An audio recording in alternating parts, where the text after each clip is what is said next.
Engineering, confirm reactor status and warp core integrity. Engine is ready. Fasten your seatbelts, Commander.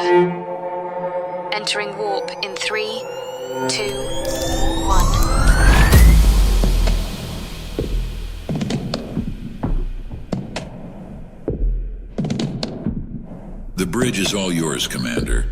Welcome to the command deck.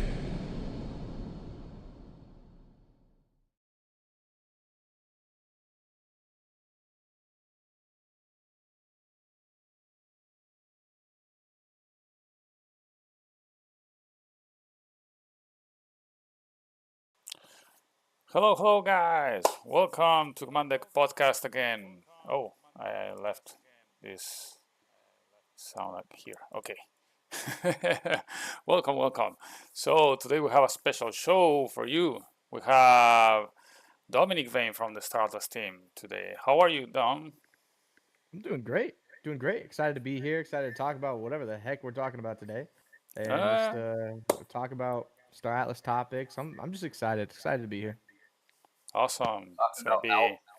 It's gonna be kind of a surprise for everybody because we don't even know what we're talking sometimes about. So it kind of goes. Yeah. Oh God, I gotta go. It starts like, okay, we have some points, we turn some topics, and then it just flows. Yeah. And we just chat as friends. So we have also Don Carlos, as you see already. How are you? Hello. We have Agent Solas. What's up? Hello. How's it going, everybody? Glad to be here. Awesome. And we have Grist with us. What's up? Hey Grist? guys, welcome Dom. Hope everyone's doing good. And we also have Jindo, another special guest. What's up, Jindo? Hello. Welcome, Dom. Thanks for joining us. Thank you. Welcome. Yeah. I'm wearing my Gallia merchant shirt of the Dom shirt he recently made. It's just a white T-shirt. Oh, no way. Wow, starting early. JK. The white jokes are starting very early. If I had a camera on, I'm pretty much white as you, so you're good. Pretty much, he said. My kid is almost the same tone of skin also, so you're not the only one. Thank God. So let me say hello to the chat here. I see, yo, welcome. Shadix, as usual. Thanks for coming, guys. And Metamix Entertainment. Yo, what's up, everyone? Hey, welcome. So rate that like button, says Shadix here. Awesome. Yeah, you can do it from right now. And you can do it later also if you forget. So yeah, well, Windows site music site, Windows music site. Now that Metamix Entertainment was asking, we can say something about that. We forgot last time we had Jindo here. So what can you tell us about your music, Jindo? Yes, I'll just be real quick on this because it's not really StarAtlas related. I know Shaddix in the crowd, and he's a musical guy too. So definitely check that out, Shaddix. Yeah, I've been doing music for about 20 years. A lot of these songs that are going on the YouTube page now are just kind of stuff that's been worked on in the past. I still currently work on it, but I don't have like any real recent stuff. But yeah, right now there's about 30 tracks on there. They're all instrumental. So yeah, give it a check. You guys can use it for whatever you want too. If you find a track on there that you want to use for a video or something, by all means, just hit me up. Awesome. Yeah, thank you. I've been playing Sage, listening to it in the background. It's nice little ship music, I guess. But yeah, share us a link and we'll drop it. Yeah, we're gonna drop the link in the chat there, so you guys are good. Yeah, go ahead, Jindo. It doesn't take much to replace the EV music.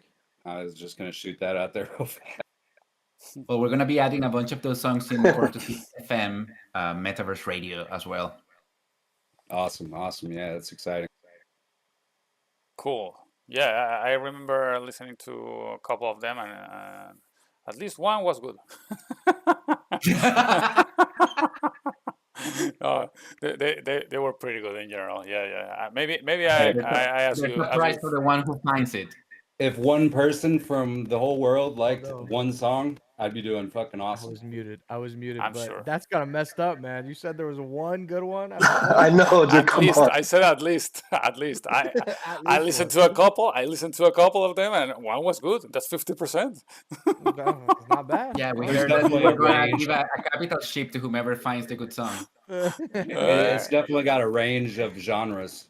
So if you don't like one, listen to the next one. Is definitely a chance that you're going to like the next one. It changes Yeah. up pretty much every track. We're not the typical podcast. We like to take little jabs here and there, you know. Nah, that's healthy, man. That's friendship right there. Exactly. It's just a group of friends chatting, and with also good information sometimes, with good analysis when we can do it. And we're gonna start talking about StarAtlas right now, very soon. But first, let me say hello to Beyond the Horizon here also. Welcome, guy. Welcome, mate. We'll do man. Where can we find Jindo? With Jindo's music. You got a link? Did you Yeah, I paste it? posted in chat from Made to Mix Entertainment there. That YouTube link is it. It's in the chat already.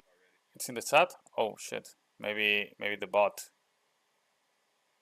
Yeah, I don't see it. I don't know. Okay, yeah. I don't know.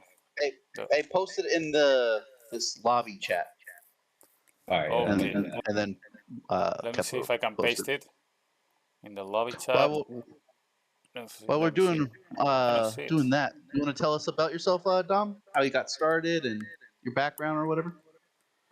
Sure. Yeah. I guess I'll go over my background first. So, I've been gaming my whole life. I'd say about maybe like 11 years old, 12 years old, I started getting into competitive gaming.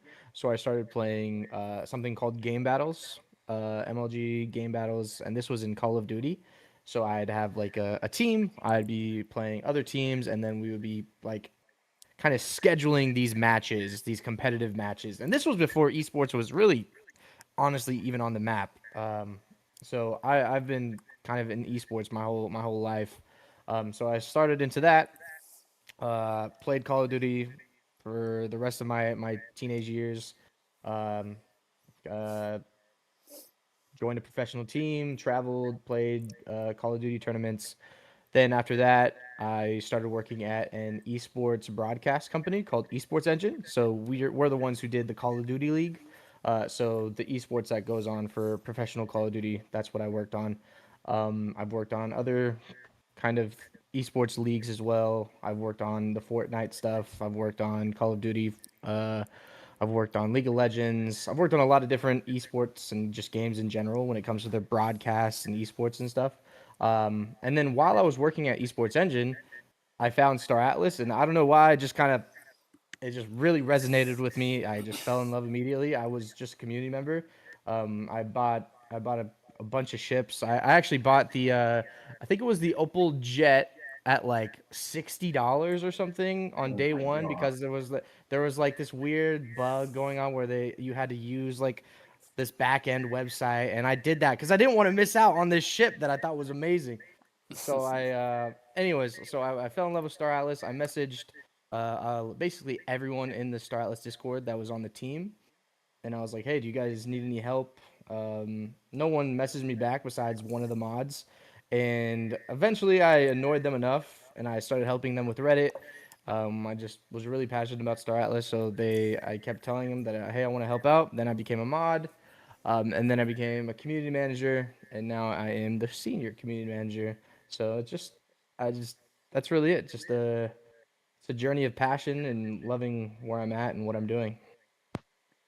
Cool. That's awesome. Good thing you did annoy him because you're an asset for sure. Man, I appreciate Doing that. some great things for sure. Yeah, it's funny that you mentioned game battles. I was doing the same thing back in high school. Really? Yeah. Yeah, with Rainbow Six Vegas and Ghost Recon Advanced Warfighter were my two games. So I'm a little Nice. older than you, I think. That's okay. But, I yeah. imagine that StarAtlas having hired Santi first and then Jose, they probably needed some white representation. Yeah, yeah, I think we gotta get. No, I was part of that diversity quota, man. I was part of that diversity quota. Minorities, yeah, That's cool. yeah, Oh my exactly. god. Oh my god. No, but maybe they needed someone in English, so Santi's not very good in English. No, Santi's good at Then- English. then- Come on. Dude, I know. Pep's going off today. I'm just giving some punches to everyone today. Yeah, but they are so- supposed to be here, Kepler. Yeah. One thing I wanted to talk about, Dom. We'll get to that rare EVO conference or whatever. But have you ever seen, since we're it sounds like a bunch of people might be going to the watch StarAtlas present there. Have you ever heard of the Luxor HyperX esports arena? Or no? I think I have. Is that just It's a pretty that the cool pyramid? Yeah, it's in the pyramid. It's Yeah, a yeah. esports arena, and it's a pretty cool area. They have like seating, and they broadcast it on television and internet. It's pretty cool. If you ever Mhm. want to check it out, it's a esports kind of gaming tournament area and stuff like that. So I don't know if Star I've Atlas seen it. would I've ever. just never really heard. I've never really been inside, if that makes sense. I've heard about it. I've seen Yeah. it. I just haven't been inside. Very cool. Can you tell us anything about that rare EVO conference? Well, we're gonna be there. I mean, I already bought my flight. Michael's gonna be there. Santi's gonna be there. And something that we haven't announced yet that I think we were aiming to announce either today or tomorrow, or on Monday, one of those days, is that we're gonna have a community meetup at Rare Evo actually. So, Zamzor actually reached out to us. So if you guys know Zamzor, shout out to Zamzor. But Zamzor reached out to us and he was like, "Yeah, I go every year. I'd really love to help you guys put on some kind of community meetup." So now we're in the midst of preparing this meetup that we're gonna do. So if anyone's watching live or this recording and you're in the Vegas area in August, I don't remember the exact dates. I think it's like 14th through 17th or something like that. Yeah, come on down because I think we're gonna have a community meetup, and I think the day that we're gonna do it is actually August 16th. So that's one thing. I can't really go into too much other stuff, but that I'll get into. Yeah, This is it's the the program's August. first alpha, by the way. It's a what? It's the program's first alpha ever. Nice. it's- I'm glad I it's was in I Las- was the one to do that. It's in Las Vegas. It's August 16th through the 18th, I Mhm. believe. Yeah, and should be fun. It's at the Caesar's Palace Ballroom for the conference, and they have a bunch of other projects going on there too. So it should be fun. Yeah. Mhm.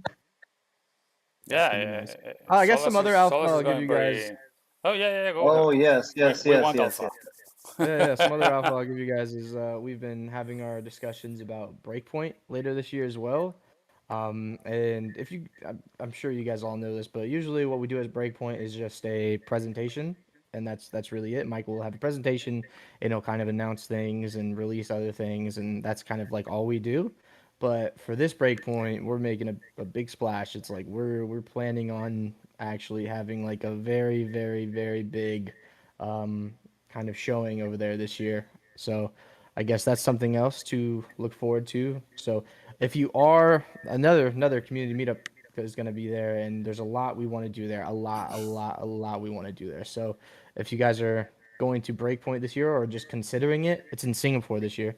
But if you're even just considering it and you're a fan of StarAtlas or you're in the area of that one as well, it's going to be a huge showing. Probably our biggest one yet. Probably our biggest showing just in general ever. So I'm actually Wow. really excited. Hey, so Dom, so I know you can't say anything, but Breakpoint should be like holy shit, right? Like I know you can't really get into it that much, but is a lot of stuff been cooking in the background and we're gonna be like, holy shit, what's going on? Yeah, I mean, there's just so much stuff. Oh my gosh, it's insane. I'd say like a lot of it you're gonna hear about actually in the town hall that we have coming up. And I know like everyone just keeps asking like when's the town hall? We don't like purposely like not announce a date for the town hall. By the way, like I want to announce like right now. Like I wanted to announce like a week ago when the town hall is going to be. but we can't. We have to wait for certain dates to be confirmed and certain things to be confirmed that are actually going to be happening before we announce, because we don't want to announce something and then we get told actually this date got pushed back a week, and then we're like, yeah, sorry guys, town hall actually week delayed. It just kind of like ruins the whole moment. But this town hall that we're gonna have, I guess one thing I'll leak is that we want it to be June 28th. We want it to be. That's when we want this town hall to be. Now, is it going to be June 28th? I hope so. I'm really, really, really, really, really hoping so. It's the likely candidate right now. But during that town hall, we're talking about so much, an incredible amount of stuff. I wouldn't be surprised if it was over 2 hours long. So. Damn, dude. Oh it's my gonna god. be- Thanks Oh for my the god. alpha. Appreciate it. Yeah. By the way, so far it's like all the questions. Did you read the questions that we had for you? Because you are already answering every Oh question no, I didn't. without asking. I didn't at all. I didn't at all. I just, I just wanted to give you guys some like alpha. I know I didn't really say anything that was crazy alpha, but might as No, well you give you just guys. you confirmed the town hall for June 28th. So No, I didn't confirm it. Hold on. Whoa, that's whoa, whoa. So, No. where is the breakpoint gonna be? Singapore. Singapore. Oh yeah, yeah. So a little far for me at least. But Yeah, yeah, for me it's gonna be a 17-hour flight, so it's yeah, gonna be pretty crazy. Yeah. yeah. But I'm sure it's gonna be awesome. It is. It is. You It's you going already to be said amazing. yeah. I'm I traveling remember to the first town Emers hall that had game day. That was a day before that. I remember Shadix and Archetype were Atlas Theory were there, and they were all. That was the first time we saw people playing the showroom. Is that I don't remember that happening last time. Is that happening this time? So you're saying like, is there gonna be boosts for you to play the game there? Is that what you're saying? Well, yeah, I remember the breakpoint that was in Portugal.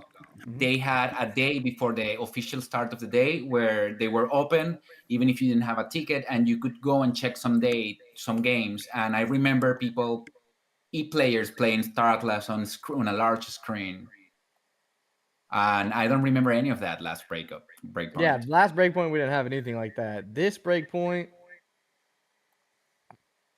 I don't want to leak too much. I'm just this breakpoint. There's gonna be some cool shit. Do it, do it, do it, do it. There's gonna be some cool shit. It's Don't gonna stop be yourself. amazing. Nobody Oh, else I mean, is we were here. t- Nobody else is Okay, watching. no, just You come can on, say just it. let it I'm know. just talking to myself. Yeah. You're among friends.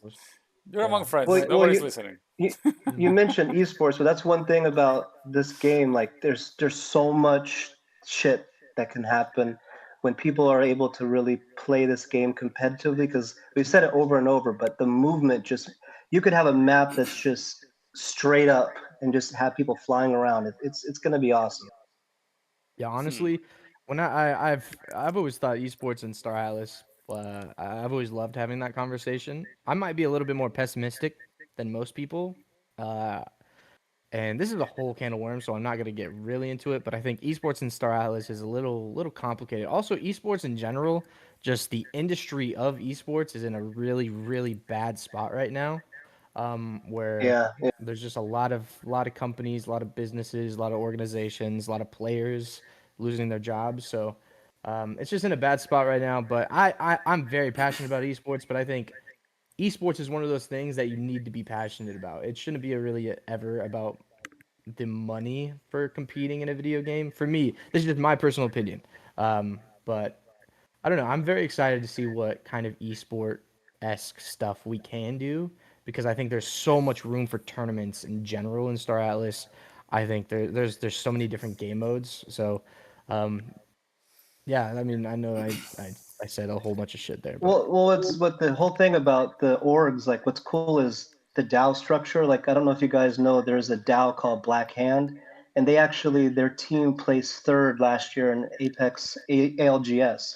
So the whole thing with orgs and all the shit that's going on, it's interesting that an org can be a DAO if it wants to be, and they've already proven that. Esports was the original play to earn movement. yeah. So Yeah. I can see that being a thing in StarAtlas. I just think the technology is not there yet, and we're going to have to wait a few years because I think there's too many barriers right now. And as far as the networking and the speed and the servers, especially with the structure of StarAtlas that plans to be completely open one server kind of. Let's just Yeah. get 5v5 matchmaking. Let's go. Yes. They're also Please. when there's a competitive game, you need to make sure you also have the greatest anti-cheat. Yeah, Like, you just yeah. cannot have cheaters. Like, that would completely ruin any economy, play to earn, just game in general. There are games that are ruined from hackers. So I mean, just It's getting imagine. bad. Yeah, imagine like a game that you can actually make money on, even if it's just small amounts of money. Yeah. Like, I can't even imagine the groups of people that would really work their ass off to try to ruin that and kind of Yeah, just yeah. take all the money they could from that. So any competitive atmosphere that happens in our game needs to be accompanied by some kind of anti-cheat as well. And that's something that Danny talks about, something that I've talked about. So I mean, it's on our radar too, so I I agree. agree with that 100%, but I think that we want some competitive game types that don't involve financials, like Oh 5 yeah, yeah. fun, like Yeah, Agenda. We're actually gonna talk about that at the town hall. We have some cool War, stuff. Nice. Cool. Warzone. I used to love Warzone, and then they started doing all the anti cheat failed and all that, and kind of people ruined Warzone for me. And there was no money involved in that, and Yeah. I like it's not even like to even cheat in Warzone's not even fun. So it's like why do it? But Mhm. now with the money aspect, I could see people doing it. So yeah, Yep. I could see that. Yeah. It would be Anyway, funny though uh, well any, if this company figured a way to like make it, a cool way to do an anti-cheat. That'd be awesome. Sorry for jumping in, Cap. no problem, no problem.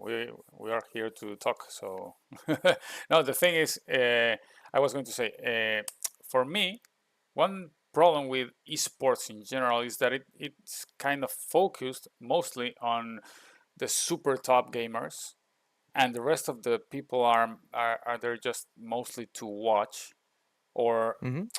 I mean, it's so focused on the top gamers that the rest of the people are not kind of part of that competitive or path or whatever. And I need, and the games need, I think, at different levels, like all from the starting newbie who wants to just start playing and compete among other newbies, Mhm. and to all the way to the top players. But in the middle, all the levels should be good, and that would really make people engaged. It's like not only watching the top gamers, but really using the game, being part of the game, competing, or maybe not like in a super competitive way, but I Mhm. want to be playing like in a basketball league in my school or college or whatever. Every kind of level like that makes people engaged. So I think Yeah. we need to do that in that way. Yeah, esports isn't the avenue for play to earn. It's a avenue for play to earn.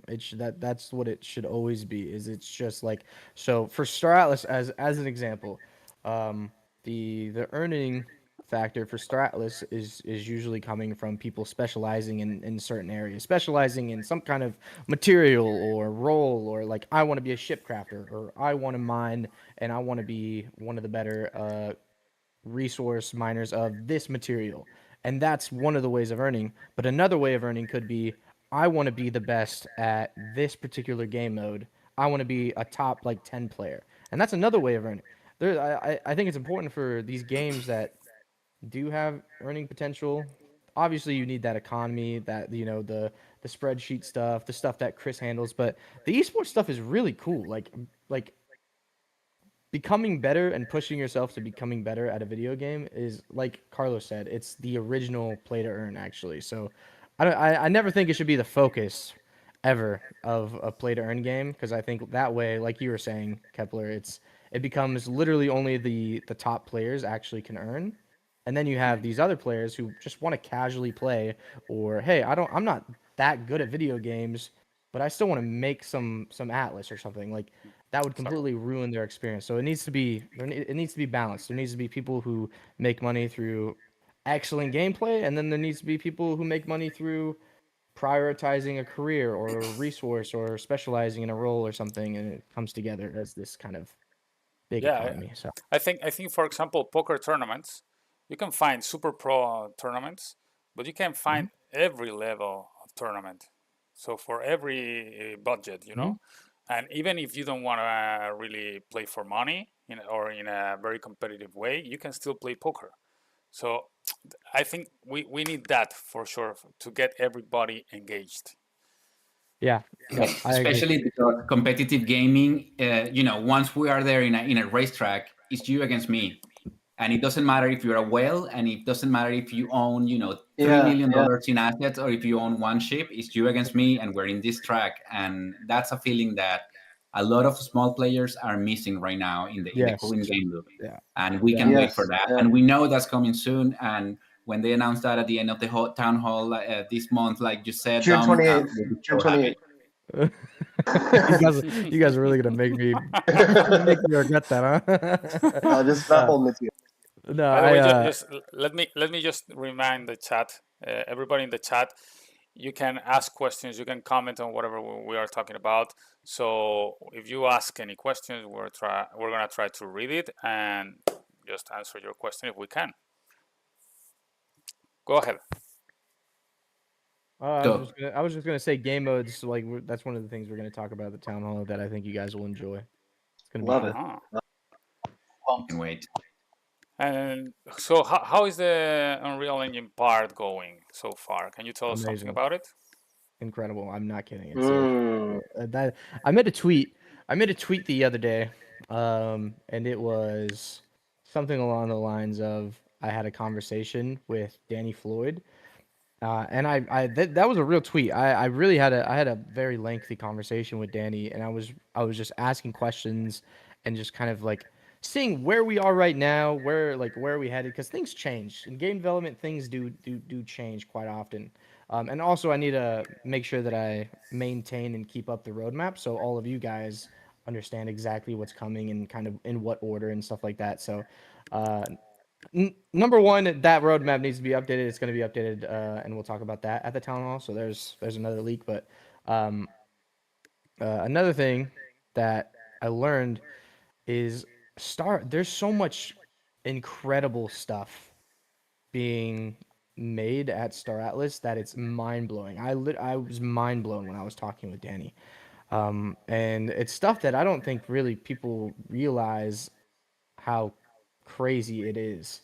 Some people just compare us to like Star Citizen, for example, and when I was talking with Danny, I just realized we are so different than Star Citizen. We are not even. I mean, yeah, we're a space game. That's basically our like comparison, is that we're a space game. So, I mean, I know why those comparisons always happen, but no, there's some really really cool stuff that we're going to be doing, and I guess one of the things that I was talking about with Danny that really blew my mind, like this completely blew my mind, is StarAtlas as a game is going to be a third person to kind of our RTS view. That's how it works. In StarAtlas, now that you guys know about Fleet Command is basically Sage and UE5. But when you're playing StarAtlas, you're going to be, let's say you're running on some planet. You're running on some planet in Oni 1, in Oni Sector 1. And you decide, actually, I want more of an RTS view. You press one key, and then the map kind of, the camera goes out, and now you're all of a sudden in an RTS view. Now you're playing a strategy game. That's StarAtlas.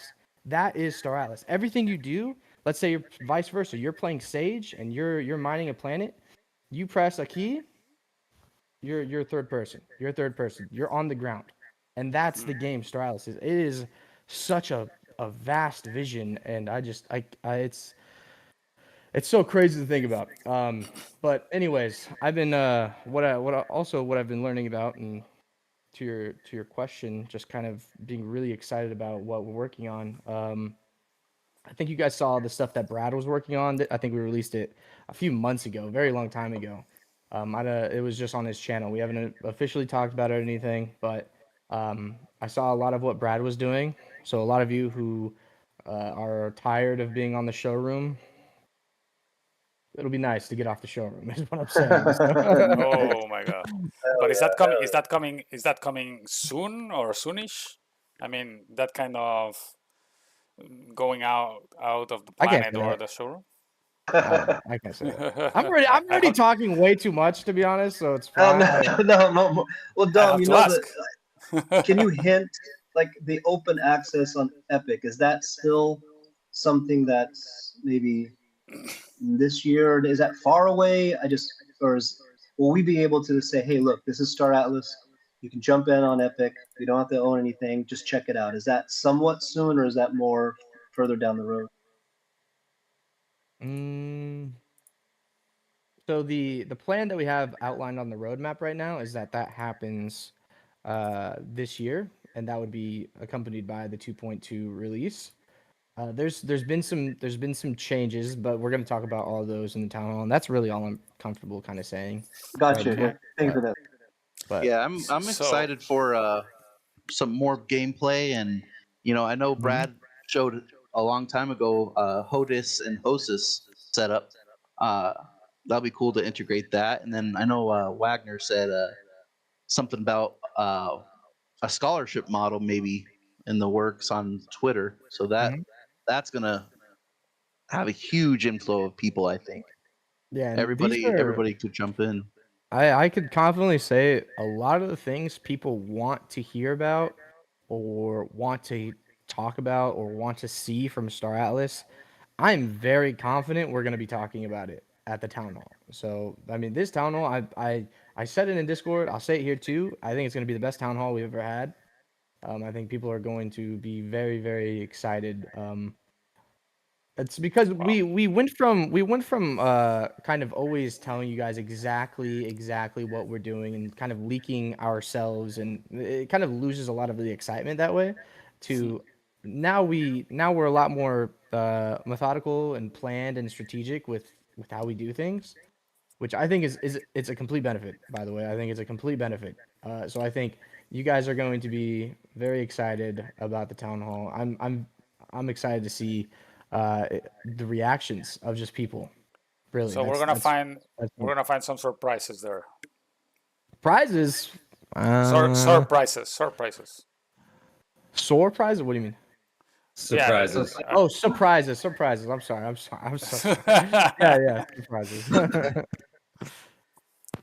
if you have, if you, maybe you have some prizes for people, and it was your mind. Yeah. Playing some tricks. Everyone, Dominic just mentioned some prices for the town hall. No surprise. prizes. No prizes. Prices on the 28th. No.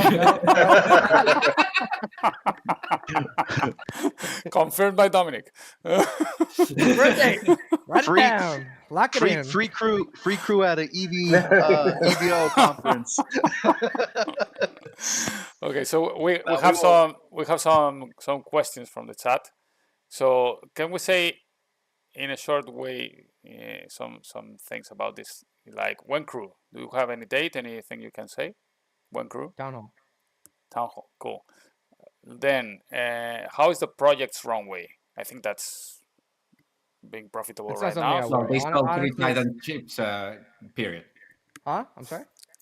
You guys sold a few Titan ships. That's the end of the discussion of the runway. Yeah, all I'll say is there was a time, and this was back before we restructured the company, before we unfortunately lost a lot of really cool people. I was always worrying about, do I need to start looking for other jobs? Because Star Atlas, to me, it's my dream job. I want to work here for the rest of my life. I enjoy. I love the vision. It really motivates me to work as hard as I do, is because the vision that we have and how I personally believe we can create the greatest game in the world, and it can really impact lives. I genuinely believe that when I say that. Awesome.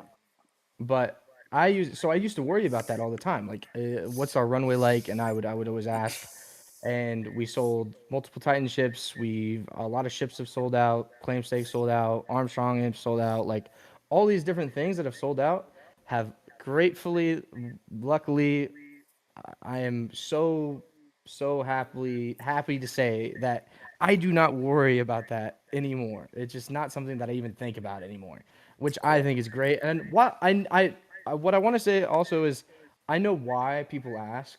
Like you guys are putting a lot of money into a game and you want to know how that game is doing before you put your money into it. That is completely reasonable. It's completely reasonable. So, but it's just not something that I worry about, nor something that I really want to talk about. But we're doing just fine. I will say that we're doing just fine. Cool. I could tell the company's doing good because even player ran company StarAtlas IP companies are doing well. Selling shirts like Phoenix Dow is also minting June 26th. It sounds like they're doing some great things. So many things in the ecosystem are booming. So I know the game is booming. Beyond the Horizon asked, will you continue making more navigating StarAtlas videos? Yeah, I have the next three navigating StarAtlas videos actually planned. The problem is that they're working on things right now that we would talk about in the video. So it's hard.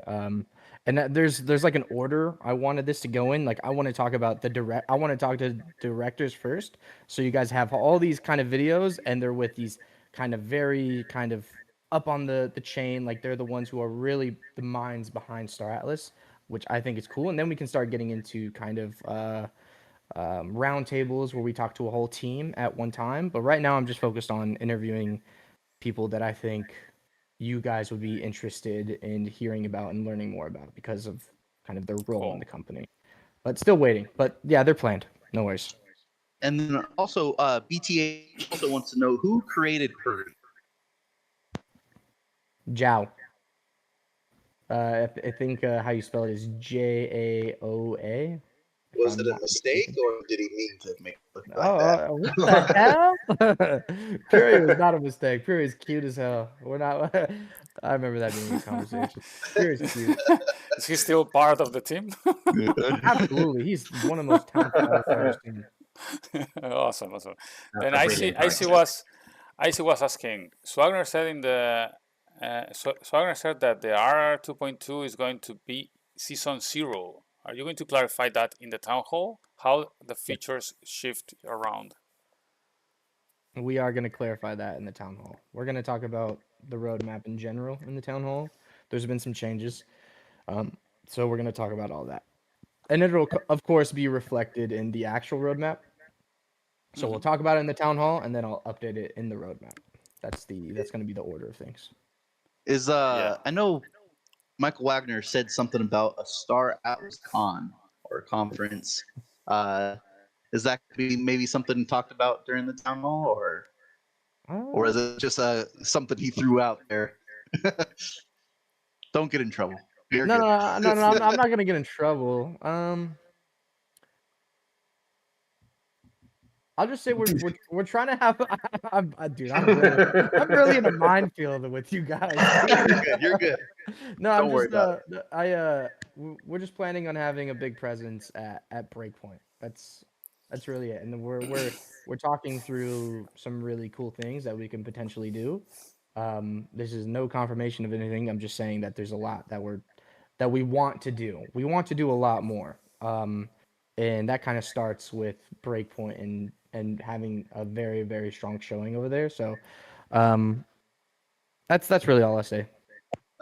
Is that because you feel that you are like finally reaching the point where you can show some more beefy stuff that gamers can be excited about? Exactly. Yeah. So yeah, exactly. So we at StarAtlas made the strategic decision to not pay for any marketing. We have a $0 marketing budget, and that's been the case for I don't even know, like a year and a half, 2 years, something like that. We made the very, very, very intentional decision that we are going to not focus on any of the outside stuff. We're not going to focus on kind of bringing new people in, and I know a lot of people find that controversial. But it would be a lot of effort when we could instead be putting in effort towards making sure you guys have a good experience and that you guys are getting new content. Because if we just don't have, we didn't have the gameplay loops. We don't have the top of funnel. We don't have the gameplay loops we don't have a tutorial either. We don't have any of these things that we absolutely essentially need to go out and get new players. So, sorry, what was your question again? I'm sorry. I just want to make sure I answer it. No, but agreed. I think you need to wait before you call the attention of people from the outside Yes. Yeah. into us until you have something to offer that they can engage Oh, at the yeah. moment. Yeah, Because if yeah, you bring a exactly. bunch of people that is not used to this and you bring it into Starbase, we're not going to retain them. Exactly. No, that is exactly the point. Starbase right now, I like let's say let's say we do a cinematic and the call to action is to get people into Starbase. They go into Starbase, what do they do now? There's no tutorial, there's no nothing. They're going to be like, I have no idea what this is. It's also kind of visually jarring. It's not really the 3D immersive stuff that we Yeah. usually do. So we just haven't been in a place to be able to go out and say, hey, we want new players now. A, we're just not in that place, and B, we don't have the gameplay to support that just yet. I think the Starbase economy is an incredible work. What Chris is doing has been insane. I know people have their own opinions, and that's perfectly fine.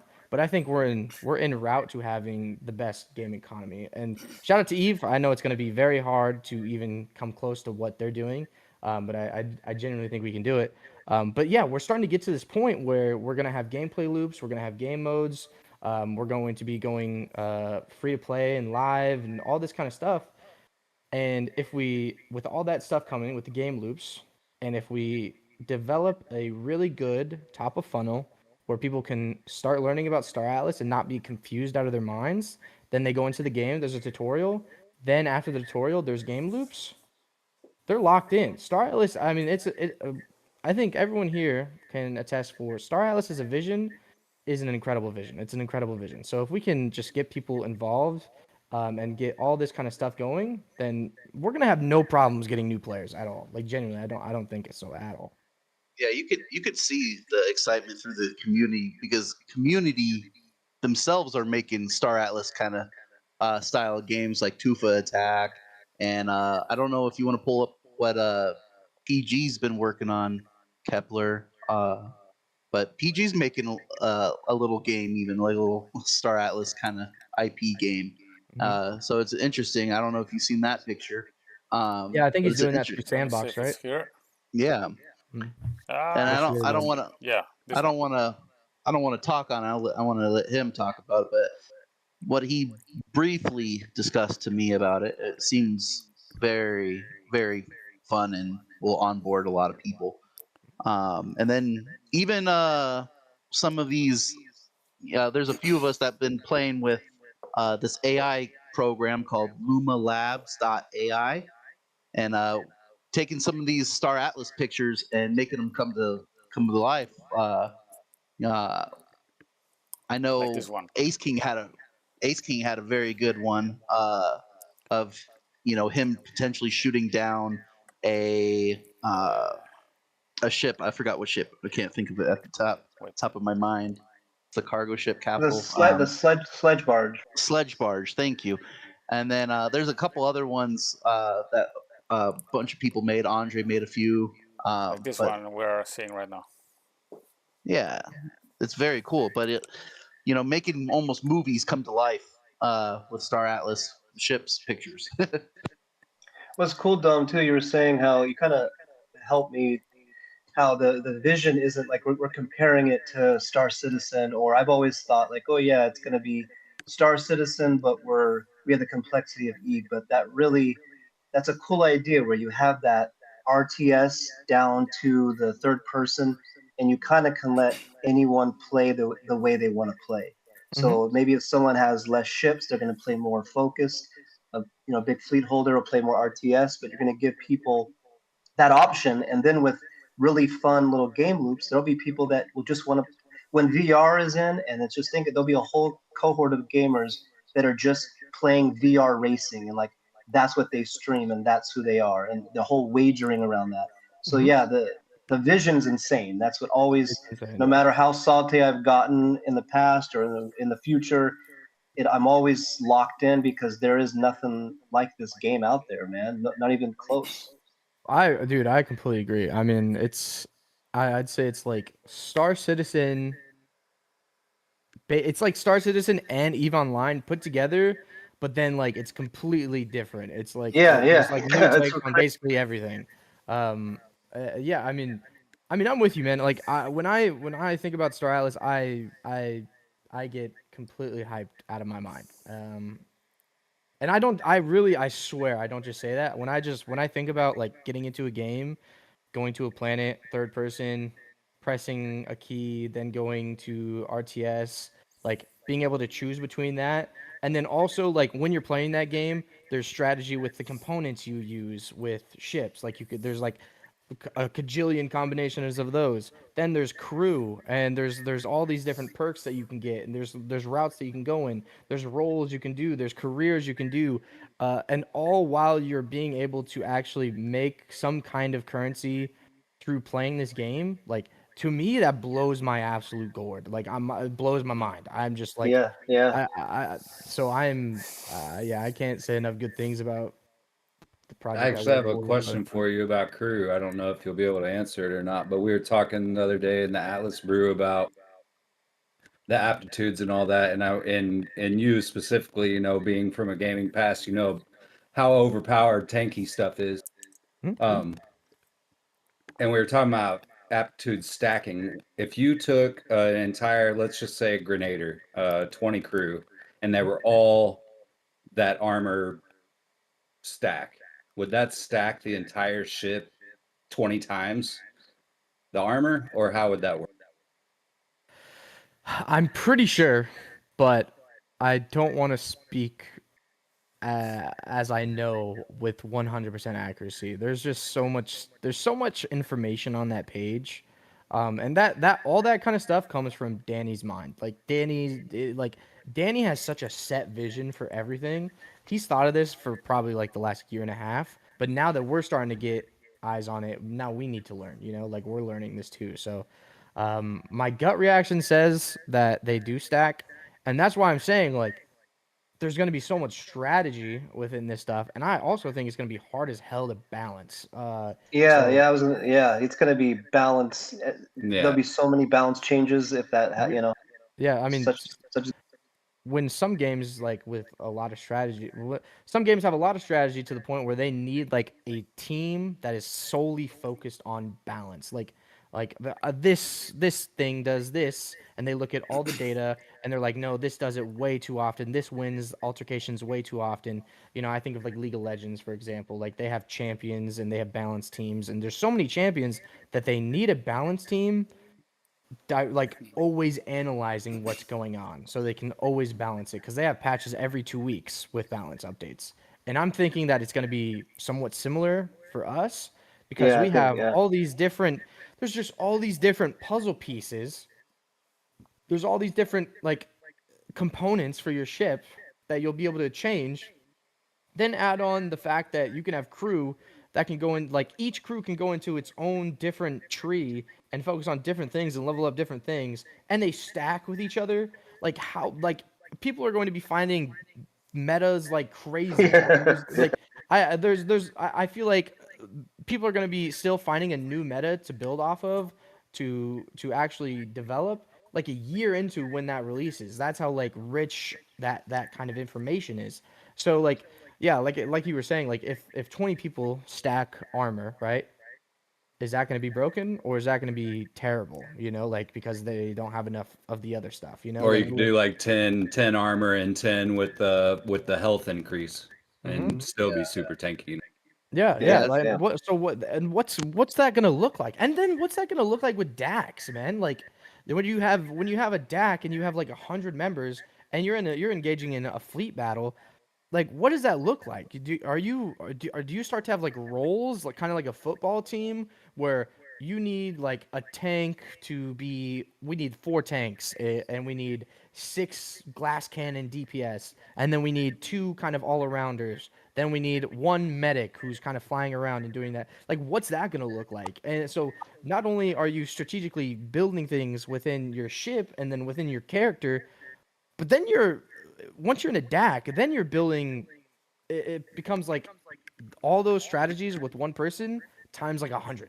So, like I said, it blows the hell out of my mind just thinking like of all this stuff and how this is all going to kind of unfold. But I mean, that's what's exciting, man. That's genuinely what's exciting. I think it's really cool that there's a game that's trying to be this different, trying to do the things that we're trying to do, because I think gaming has gotten pretty stagnant. I say that, but there's been some really freaking good games like Baldur's Gate 3 and Elden Ring, and I've been having a blast playing those. But I want to play like something that's It's a handful.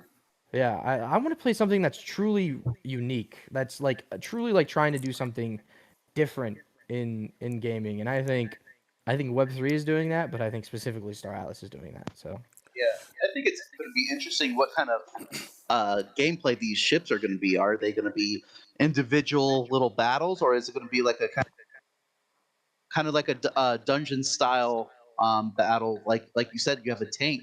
Like for example, like the C9 has the highest engineer count as a capital, and Pierce has a 5-point haul increase, and fighters have another 5-point haul increase. So it sounds like, if you do ship integrity with a C9, that's a nice little tank ship.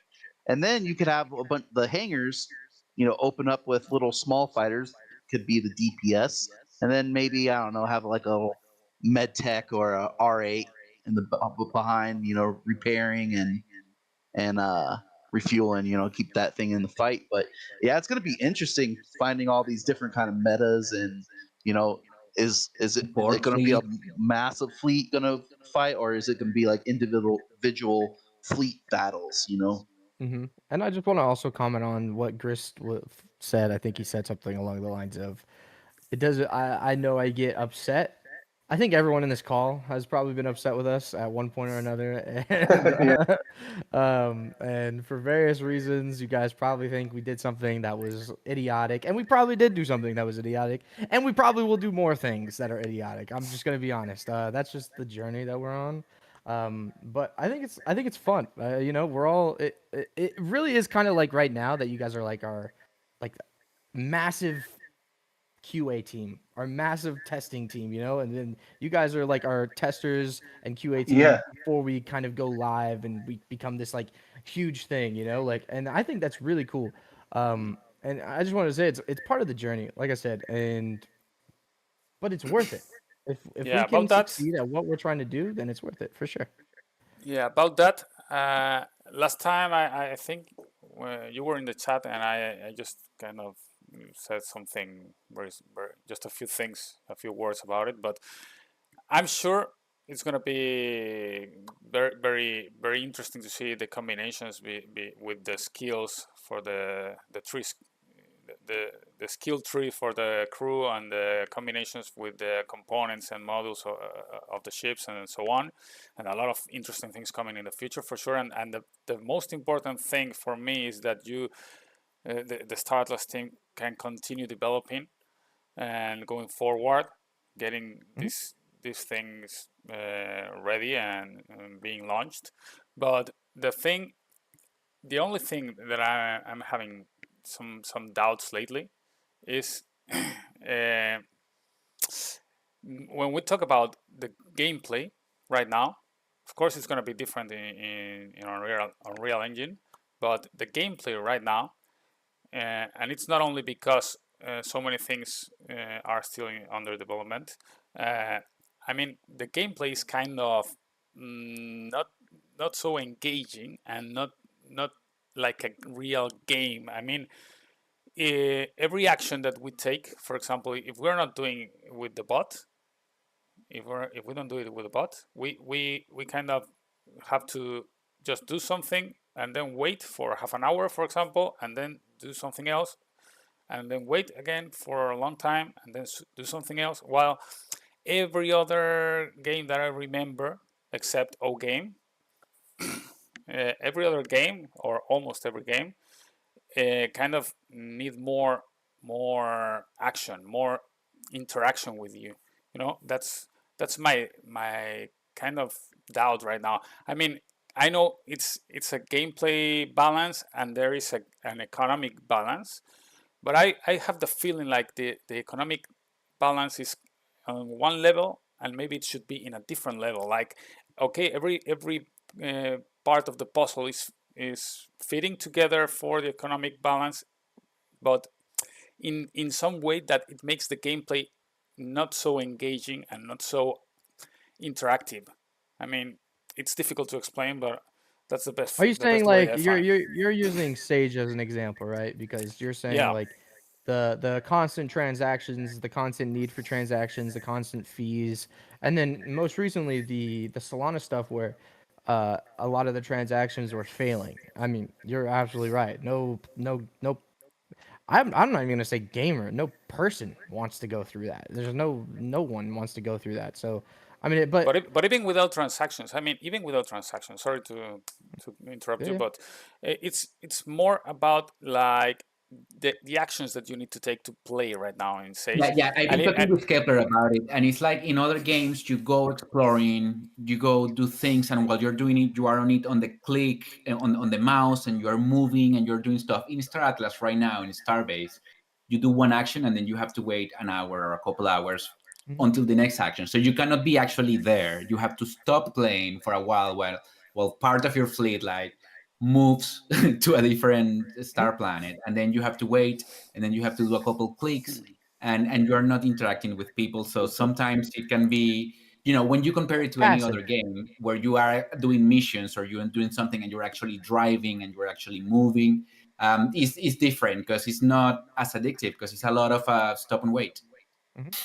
No, I think that's something that we have, yeah, that's something that a lot of game companies are putting more weight onto a lot nowadays is these like dopamine hits. So like being able to do things immediately, randomness, RNG, like all this kind of stuff is very important to games nowadays. And I don't think we have really anything that really does anything like that. I think the first RNG thing that we've had, I'm trying to think if there's anything else, but I guess besides scanning back in the day for escape velocity, which was kind of RNG focused. But for the most part, like, yeah, no, I think the game needs to be more engaging. I agree. I definitely agree. But I think the team knows that, and that's also why there's going to be like for the UE5 game, for example. Um, that's going to be completely engaging because you're going to be running around doing a whole bunch of stuff and also as the technology gets better over time, like Solana gets better and our engineers get better, and our vision starts to be realized, we're going to have to make decisions like, yeah, this isn't worth it, like this part isn't worth it, like this transaction right here, maybe this transaction isn't worth it, or maybe this wait time for this warp isn't worth it. I think there's a lot of like learning that we have to do throughout time to get to that engaging game. And that's just because the thing that we're building right now is so completely new and unique. And we as a company just think that the the growing pains are worth it because of what we know blockchain gaming can actually do, you know? So I'm with you, Kepler. I'm completely with you that it is kind of more passive gameplay. Now, will Sage kind of always be like that? It really is up to the game designers and Michael Wagner and Danny for to make those decisions. But everything I've seen from them, they learn from the things that are happening, and mm, they're gonna iterate and they're gonna make changes where they need to make changes. And I don't think Sage is gonna be different. I don't think our game will be different. I think we're always gonna do things to actually make a good experience. You know. yeah. Um, so I Yeah, wouldn't be worried about that, but I know why you are. I think the team's doing good. I think there are multiple games in their ecosystem to uh, bring in different kinds of players. You have the mobile app, you have the UE5, for the real hardcore gamers, and then you have Sage, which will be more exciting with combat and stuff. But right now, it's even a economic chess game. more supply chain game.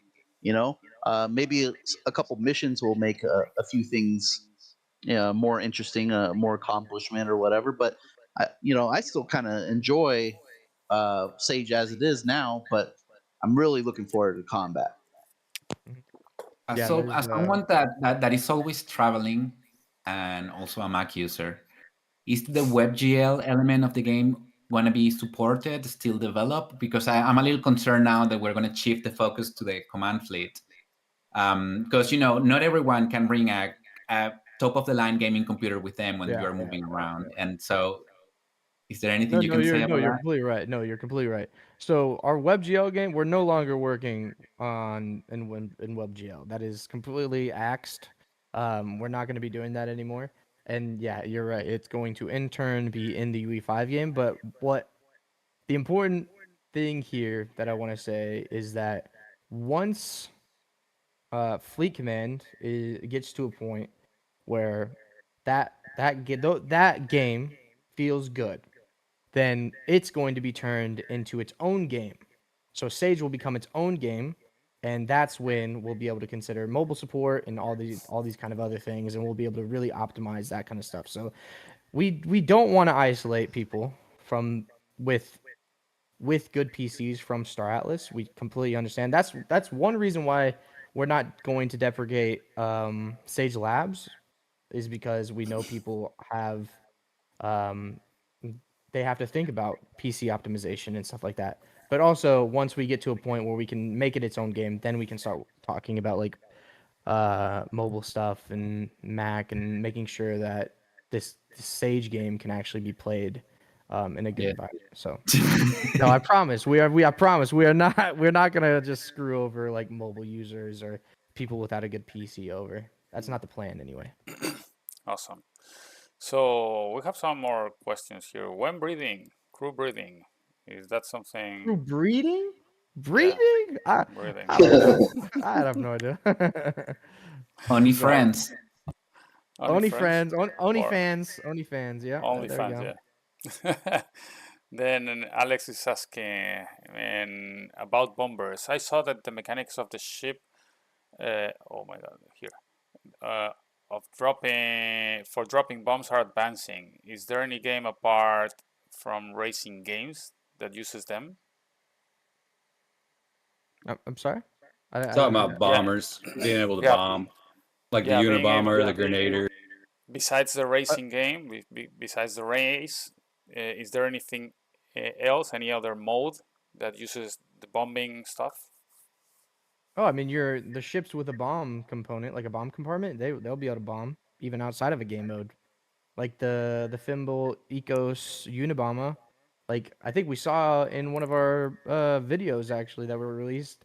I think Chip recorded it. It was Unabomber flying over. I think it was it a compact hero? It was another ship, but he dropped the bomb on the other ship, and the other ship exploded. And Hmm, that's gonna be just a part of StarAtlas. That's not gonna be only for like a game mode or something. That's part of the ship. cool. But any other game mode uh, that will use it, or not yet, or you can't say? I don't know, honestly. You don't know. Sorry. Oh, okay. No, I'm just asking what Alex was No, asking. worries. I don't mind. I don't mind answering it. Just some of the stuff I Yeah. just don't know. Hmm. Then is Surge gonna be coming again soon? Town hall. Oh, okay. I was so muted. I just had a moment of panic. Is a command fleet going to have automation possibilities? If we are not using WebGL, that's killing Slide right off the pocket. That's a big conversation to have among fans Well, here. I don't think so. That's Can't you using use the it? You'll still be API. able to. You'll still be able to use it in labs though, right? Yeah. I don't Are think we? that'll be a problem. Yeah. Labs isn't being deprecated, so I think you guys will be fine. Okay. Yeah, and Slide is So the gonna be WebGL that is using the deprecated is the API. 3D component. Oh yeah. When you say WebGL, I'm talking specifically the Web 3D. So I'm not Okay. talking about the 2D environment. Sorry, I don't know if I confused you or Yeah, not. the web world. It was probably just me, but yeah. No. No, Sage the Labs play refers to the canvas. same. Play Yeah. canvas is going to be Oh yeah, yeah. deprecated. Yes. Yeah, Yes. All right. I just no confused problem, no myself. problem. Yeah, no problem. So yeah, I think about that. The bot Slide is using the API, so it's gonna be able to make those calls to the API anyway, because it's not really using the interface, only for showing you the stuff, for showing you the status of your fleets or for configuring the fleets. But that could be done in a different way or with a different interface also. So Yeah, I, I don't think Sly should have any problems at all. And yeah, like I said, I just want to reiterate, the 3D component of browser is deprecated, but not Sage Labs, the 2D one that people are all playing right now. That one's not going to be deprecated. When are we just going to build Sly into the game? Like that's part of every RTS game ever made. It's a good yeah. question. I don't know. That's a Michael Wagner question. We need Wagner here. We need Michael. Yeah, Higher yeah. I'm grooving, higher I'm grooving. I do like Groove. Okay, and about you, what is the thing about Automata that surprised you the most when you joined the team? The thing about Automata that surprised me the most. That's a good question. Hmm. When you joined, what blew your mind about the team? Is there anything that blew your mind? There's a couple things that I'll say really surprised me. One when I joined, and then one that I was just thinking about the other week. Um, the thing that surprised me when I first joined is I didn't know the caliber of people who were at Automata. So when I joined, I mean, I was just, I'm pretty young. I was in my early 20s, and I was coming into this company where there were people who worked on the newest Avatar movie, and they worked on all these crazy movies and games, and they have all this experience. I did not personally know that going into it before I joined, so I had this. I actually had a pretty hard time for the first like month or two because I felt like I didn't really belong. It was like that complete imposter syndrome, like just wow, there's all these talented people and holy crap, like how the hell am I here, like it was that. So that was my surprise factor. Um, Now the thing that surprises me is I'm able to really have autonomy over how I work. I'm completely trusted to do what I need to do to help StarAtlas succeed and do my role. I know there's a lot of horror stories about having a boss that will just hang over you and that really doesn't know what they're doing. It's the complete opposite. Everyone in StarAtlas really, really, really, it is crazy, but everyone believes in each other. Every single person believes in the other person to do the job that they're there to do. And there's no micromanaging. There's nothing like that. It is completely Dominic. This is your role, and I trust you to knock it out of the park. And everyone's the same way. So I think that's what surprised me the most. But it's in a very good way. I genuinely I love working here. It's That's amazing. awesome. Awesome. Yeah, I was wondering, like, do you guys even have set hours? Seems like you guys are always on, I'm like just salaried, man. night or Dude, day. man, Yeah. I'm just salaried, man. I was actually just told, man, my friends all the time. My friends are just traditional gamers. They think what I do is like they say some bad stuff about the things that I do. So any what was the question again? I'm just I starting to was think just about saying, what They're these always people are I saying. was saying, working. you guys are always working. You guys are always Oh on. yeah, yeah, Like yeah, yeah. you're doing this right now. You're always doing. You're always on Discord. You guys are like when you guys are even releasing stuff. You guys are up I late. don't have a You guys life. are I you don't have a guys are life. always on travel. Everything. It seems like you guys work 24/7. So that's Yeah, amazing. But also, like, how do you do it? Like, and do you have set hours or just no it's set just wing? hours. No Okay. set hours. Like this goes back to what I was saying earlier, which is there's full autonomy for these things. And I think it's a blessing and a curse at the same time because now it's everything that I want to get done. It's up to me to get done. Everything that I think should be done, it's up to me to get done, and I need to make sure that it's going to happen, and everyone feels that way. So I think it's a blessing because then you start to get very, very, very passionate people in the project who really just want to push this project forward. So then you get people like me, like Michael Wagner. Michael Wagner doesn't have a life either. Let me just put that out there. He's just always talking about Star Atlas, talking with the community, thinking about Star Atlas in a meeting, talking with another company about Star Atlas. So then that's how you get people who work like we do. But to answer your question, no, we do not have set hours. Um, we just enjoy what we do. But I think it's a good thing, genuinely. It's a Awesome. very good thing. And as a gamer, how Mhm. does this limit or expand your game life? I mean, do you still have time to play other games, or maybe kind of doing some research for the rest of the team because you have your gamer background? So Yeah, and I mean, some of the stuff that I do that Salas was saying, he sees me on Discord. I mean, I'm playing a game usually when I'm responding to someone. If it's like after like 6 p.m., like after I'm playing a game and then I'll see someone tag me in Discord and I'll be like, okay, let me just, like I'll message them back. It's not like that's another thing is it's not like I'm working. It's just like it's like almost yeah, like a friend messaged me and they asked me a question or something, and then I'll respond.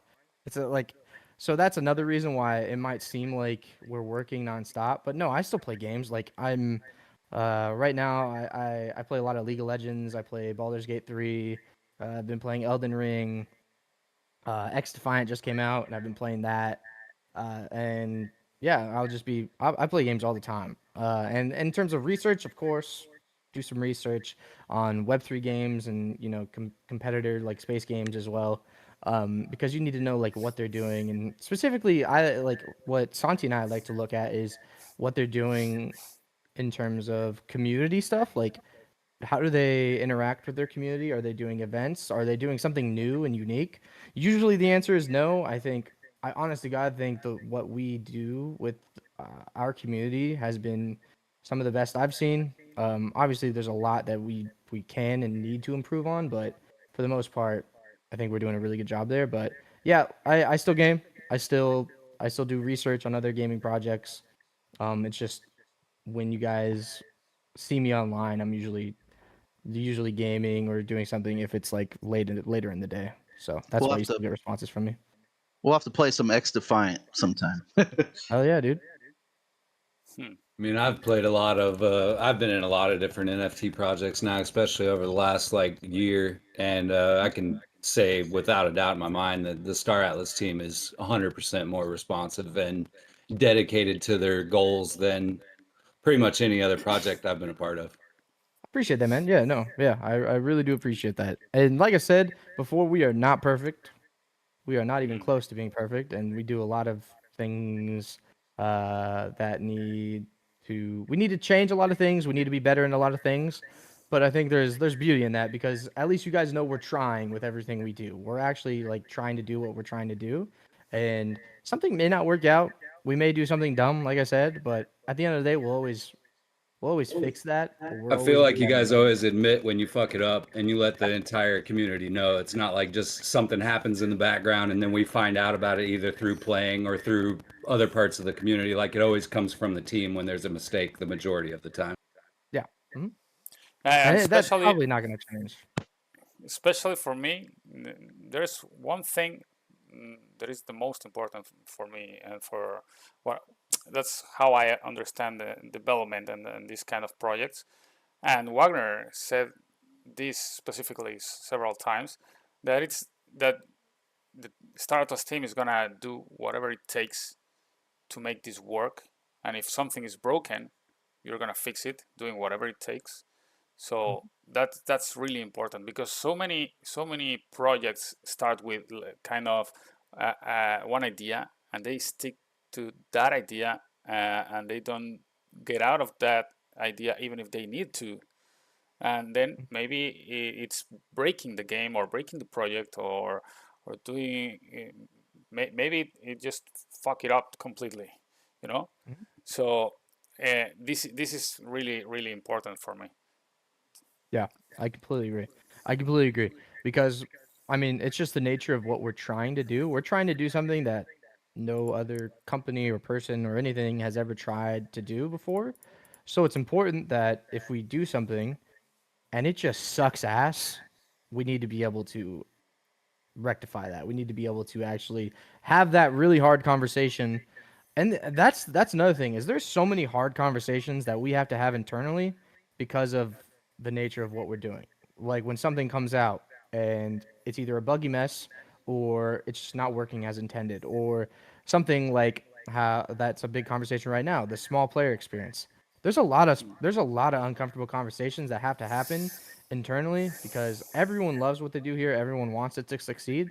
And imagine someone coming up to you and being like, "Yeah, the thing you worked on is just not what it's just not working right now." So there's a lot of those conversations that need to happen, but we're happy to have them because, like you said, we need to we need to be able to admit when something isn't working or when something is broken or when something maybe we thought of this should be like this and it's just not working the way we wanted it to. So maybe we shouldn't anymore. And one example is the LP system that we're actually not going to be doing the same way anymore. It's going to be an automatic LP system, and we have to find a new way to do the LP store. So Hmm. there's things that we need to learn and we need to do differently, and we need to be able to have honest conversations with ourselves. And thankfully, everyone at the company is able to do that. So it's nice. Yeah, I was actually thinking about that LP store thing the other day. You could put like a slider basically on how much of a percent that you want to dedicate to like submittable LP and non-submittable. Like you could have your 100% LP that you're going to earn, but your slider would allow you to take maybe up to 20% of your LP earned that day and put it into a different non-submittable LP that is only for the store. But then you Yeah, could change your slider, say maybe you want 90% of your LP to automatically go in every time you make it and only 10% to be stored. yeah. There's actually we do already have a way that we're thinking about doing it. Trying to remember if we're talking about the town hall. We probably are because we're talking about basically everything in the kitchen sink at the town hall, but we probably are talking about that. June But yeah, I think 28th. it's I think it's awesome that the team's always chatting in Discord and doing like things like this. I don't see any other project doing it. Yeah. Yeah. Greatly Yeah, appreciate especially it. Wagner. It's insane. Wagner is insane. I want everyone to know how fucking crazy he is, by the way. He is insanely dedicated to this project. And I hope one day we could really talk about all the things that he's done. Um, in the bear market, after the team changes and all that stuff, even before that, like how he's operated through all of this, the sacrifices that he has made. These things have never seen the light of day, the things that he's done. But he is a great leader, genuinely a You really can good tell. leader. You Yeah. can tell. I've seen him, answering questions, late at night on a Sunday, and it's just insane. It blows my mind. Yeah. And Definitely that's gonna just buy because you he guys cares. a Yeah. round of drinks in Vegas. Nice, thank you.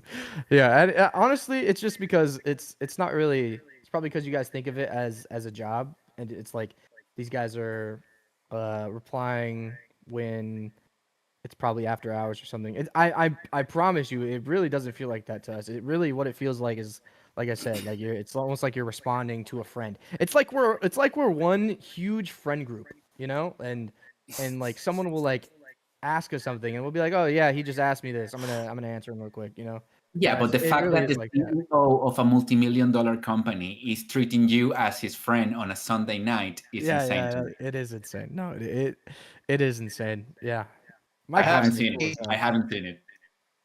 seen Michael Wagner have another obsession with online. I saw I- PH mention it. And I was like, You're oh, maybe lagging. I'm. I can't hear you. I don't know if it's the same for everyone else, but Yeah, it's Yeah, Dr. it Yeah. is. Roboto over here. okay. You're an Ooster. Yeah. A bad Ooster. He's a bad Ooster right now. Can you hear me So now? Oh yeah, I hear you now. Yeah. try again. No, I was saying I was saying, I saw Wagner having a session with Mother lately on Twitter. Iggy Azalea's coin, and BTH mentioned it too. We'll see if there's a collab coming. Yeah, we're gonna have a character in UE5 after Iggy, and the character is just gonna have a humongous ass. That's the goal. Yeah.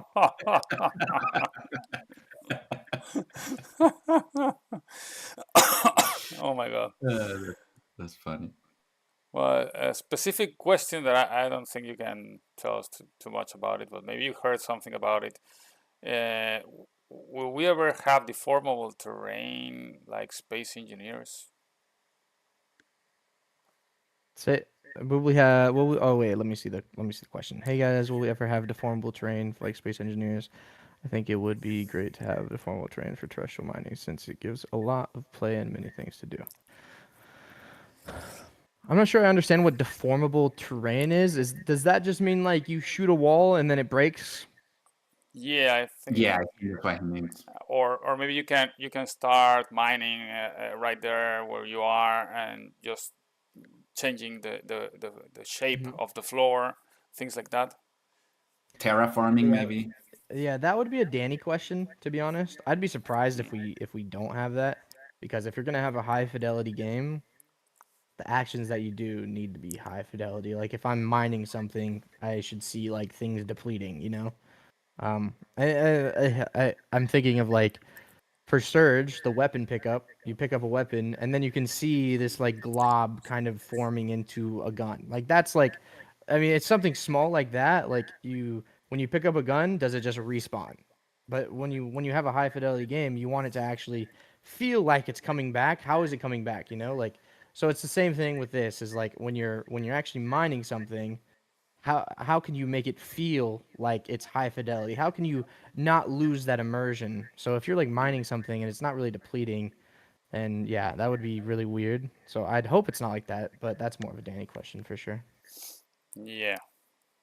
Okay. So about just the final question for me about this. How how how is it in the team? I mean, you're not part of the design of the game per se, but do you all have meetings where you talk about all these things, or you just hear like because you are talking to someone else sometimes, but not part of your job?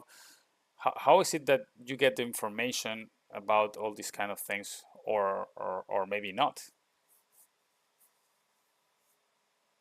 Hmm. It's a good question too, because this comes down to how like a business is just like operated under like within the company. Like usually in a business you'll have the head honcho, and then you'll have little head honchos under the head honcho, and then you'll have even littler honchos under the little head honcho, you know? So there's like a little pyramid of people, and then the information goes from there to there to there to there. Um it's a little different because we're kind of we're on the smaller side. You know, we have besides the co-creation studios, I'm not going to say a number, but we're on the smaller side of companies, you know. So it's easy for us to stay updated because we're constantly talking with each other. I constantly talk to Chris. I constantly talk with Chip. I talk with Brad. I talk with Hano all the time. I talk with Michael. I talk with Danny. Like I talk with all these people all the time. And this is not to say we're perfect, by the way. Like we also have these areas that we really need to be better at, like from a communication standpoint. So don't get me wrong, there's a lot we need to be better at. But it's not bad at all. Like Hmm. we because everyone likes each other and because we're always kind of working hard and understand our roles, it's easy for us to everyone knows where everyone knows what they need to do and everyone knows what the other person needs to do. So it's easy for us to be like, okay, I need to know this. Who do I talk to? Or I have this meeting later that's going to handle this, so I don't really need to worry about this. So it's that one's a hard question to like get in under like 5 minutes because there's a lot there, but we do get our information. Awesome. Yeah, and I guess it's part of being like a small team compared to a huge team, of course. Even though huge teams have their pipelines and processes, but yeah, you have more cohesion, right? So Exactly. Beyond the Horizon is asking, what do you think of the crew card artwork so far? Are Oosters and Oni coming along? That's a good question. Something that we haven't talked about is, and it's with crew cards. So the mud characters are fully complete. Like we have all the traits that we want to do and all that kind of stuff. So when you roll something, you're gonna have your unique character art. For Ooster and for Oni, I believe so. There's going to be different art, but it's going to be placeholder for now. So the stuff that I've seen so far has been good. Everything looks good to me, but so I'll just talk about Mud because that one's not going to be placeholder at all. That one's going to be completely finished. Looks really good, honestly. There's some really, I think you guys have already seen some of the unique heads, but it looks really unique. Like the heads look really unique. The helmets look really unique. So I'm excited for the artwork. I think the artwork looks really good. I think it's already one of the better PFPs in crypto, but I don't think that was really hard, to be honest. I'm not a big fan of other PFPs too much. Okay, so 1 hour and a half almost. So before we wrap it up, any other questions or final thoughts or final comments you have, guys? It's been great, Doms. Thank you so much. You've shared so much information. It's great. I know, I know, I shared a lot. You're welcome to come back whenever you want, or anyone from the team. Our doors are always open. Yep. You guys can probably have. You guys are just like the Metaverse Nomads. If you guys ever want to have someone on and do an interview the same way, just reach out, and I'm sure we can figure something out. Who? That's my competitor. You can't be talking about that.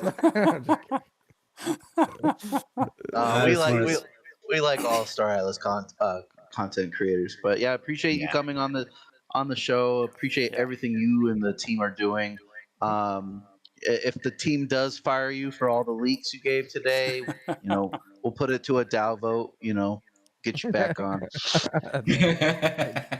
Yeah. Otherwise, you're welcome in this program and this show, and you can comment with us. So no problem. You have something to do anyway. You're still gonna need that job, but yeah. Just want to say thanks for joining us and keep grinding, man. I feel like you take more shit than anyone else on the team, and you handle it all very well. So that's fine. It's all right. It's because I'm. When you're community facing, you get a lot more shit, but it's because your skin's the same color as the wall, dude. Let's be real. I mean, I'm not even kidding. If you took like a little color droplet and you took like the color code of this and you took the color code of this, it's pretty close. It'd be pretty damn close. If you took your jacket off, dude. I thought that was a green screen. Yeah. But yeah, I mean, okay. So I know, yeah, I know, I do though. It's fun. It's fun though. It's all in good fun. Any other last alpha that you want to say before we go? I'm giving you enough. Last call. I don't know. Let's call. So yeah, thank you very much. Thank you guys in the chat also.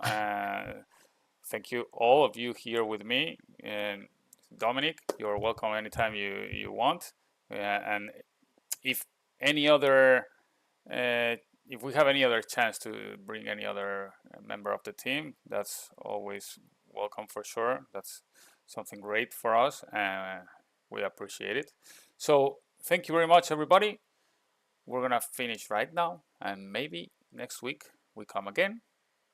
Stay tuned, especially to Twitter, and well, if we are online, we are gonna say it on Twitter, and you just can subscribe to the channel and just click the notifications bell, so it will tell you also if we are online. So don't forget to give us a thumbs up.